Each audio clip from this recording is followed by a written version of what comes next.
Hello nerds! We are talking about music in this video. This is a pre-recorded clip, so my shirt's about to change, but it is going to be a great music section. If you want to see the entire news video, then you can check out the top link in the description. That being said, let's talk about all of the wonderful nerdy music that there is to talk about.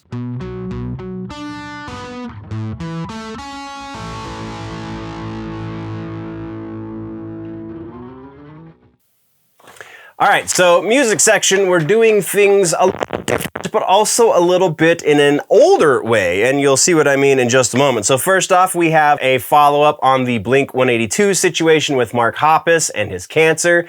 Mark Hoppus is now been diagnosed as cancer-free, or in remission, I guess is the proper way of saying that. So that's pretty awesome, all you Blink fans. There is many, many more years of Blink music, I would imagine, to come from this man.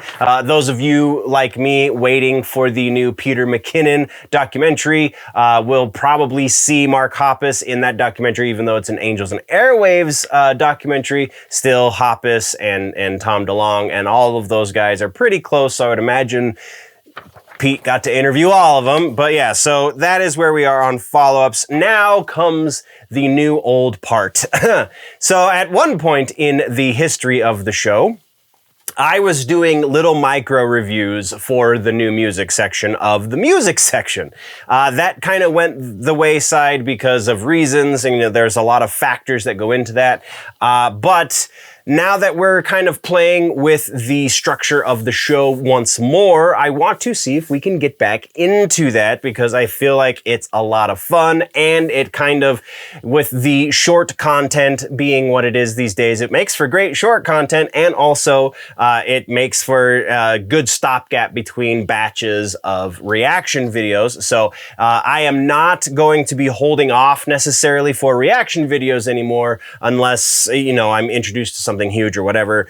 That's still working out in the details. But right now we have some new music to discuss. So our first piece of new music is Bullet For My Valentine has just released the video for their song Rainbow Veins. If you remember, I kind of praised the new Bullet For My Valentine material because it's much more aggressive, much more technically proficient than previous outings, at least the previous stuff that I listened to years and years ago when they first kind of hit the scene.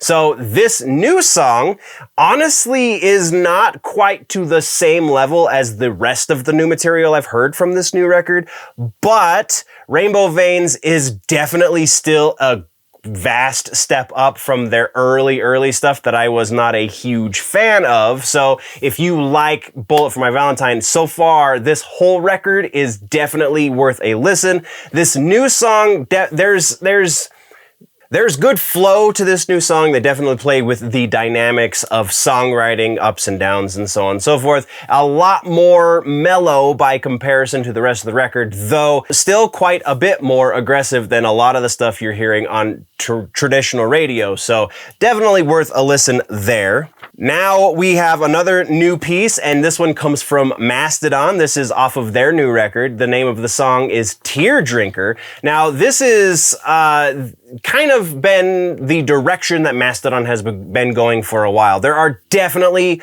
moments of the old Mastodon that you fell in love with, assuming you've been a fan of Mastodon for some time, because what is not to love about these guys? This new song, though, less on the aggro side. In their old age, it seems that they're kind of softening around the edges, and they're more a prog rock band these days than they are a prog metal band. Braun still has moments where he shreds on those drums, though it's kind of brief and few and far between. We still get some amazing riff work from both Brent and Bill on the guitar, and we have some fantastic vocal work from Troy and Brent as well. And this song, from what I could tell, does not feature any vocals from Braun, but he is a vocalist in the band as well. So this song specifically, Tear Drinker, very atmospheric. It feels gigantic. I really, really like the production on here. Just kind of a little off-put. I want a return to those aggressive days. This is definitely not that. This is something that would feel right at home alongside Opeth's Heritage record, perhaps. Honestly, again, this is the direction that Mastodon has been going for some time. Their last 2 or 3 albums have kind of been in this vein. They're steering a little bit more away from those aggressive sounds, but that's not necessarily to their detriment as far as them being amazing musicians. They will always be that. It's just not as much my cup of tea as it once was. That's what we've got for that one. Now we're talking about the Limp Bizkit Dad Vibes official release. They did actually officially release this, even though the link that you're going to find down in the description takes you to the Limp Bizkit Brazil YouTube channel. It is legitimately been released. So this is an interesting beast. Now, I am a Limp Bizkit fan. I have been since high school, since I found them my freshman year, I believe, high school. Maybe even earlier than that, maybe the 8th grade or something like that. So I kind of am gonna like whatever they put out. Now, that being said, they have done some very mediocre work in the past. Specifically, I'm looking at you, results may vary. And also their greatest hits record was kind of, I don't know if these are the greatest hits. These are just the popular ones. Anyway, so this new Dad Vibes song, this is, I can say with pretty good confidence, this song is going to fall later in the record because this is in the line of an End Together Now or something more mellow like that, where Fred is trying to flex a little bit lyrically, but the rest of the band is kind of stepping back. Now, I say that, but then I'm also going to say this. This also is a great bounce riff.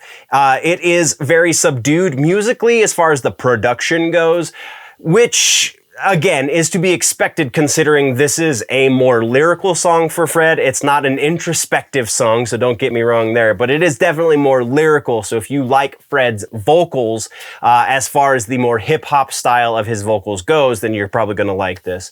But production-wise, it seems like they wanted to make this really bouncy, fun song, but because of the way the album laid out, it turned into this, and that's not necessarily a bad thing either. I actually dug this one a lot. So if you are a Limp Bizkit fan, or if you just like fun tunes to goofy lyrics, because Dad Vibes, come on now, what the heck kind of title is that? But still a lot of fun in this song.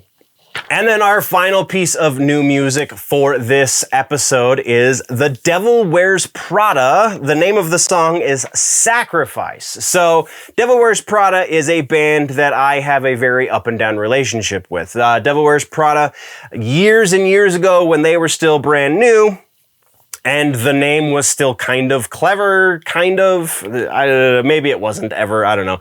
But when they were still brand new and they're still writing those goofy scene songs that had the titles that were potentially more lyrics than the actual song itself, I couldn't stand them. And then they kind of made this shift into something a little more resembling hardcore, metalcore, or something in that vein that was definitely right up my alley, and I started to really have an appreciation for them. They did that Zombie EP, they did a number of things that I really, really dug, and now they're kind of making this shift that Finn McKenty would call the butt rock shift, because they are sounding like one of those bands that gets played on one of those radios that says nothing but rock. So yeah, that's kind of where they're at with this, but there's still this weird element vocally and even songwriting wise of those scene days from when they were much younger that really doesn't mesh with their sound, where they're at in their sound.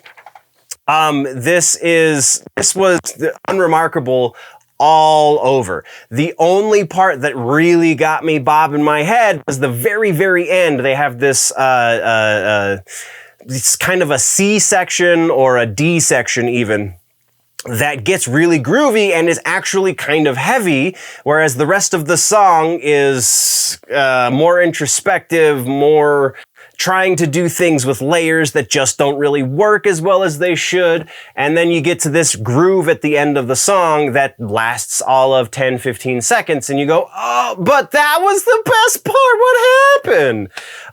So on this one, I don't know, maybe skip it unless you're a die-hard Devil Wears Prada fan. If you just like them because of the sound that they've been cultivating, I don't feel like this is indicative of the direction I'm familiar with them going. I haven't honestly listened to the most recent two records actually, so I could be mistaken with my Devil Wears Prada, but this song really did nothing for me. So that is new music and new music videos. We have one piece of tour information, and this one kind of makes me a little bit sad, not gonna lie. Colter Wall, one of the best and brightest of this new Americana movement in the country side of the tunes, just canceled all of his shows that he had booked in 2021.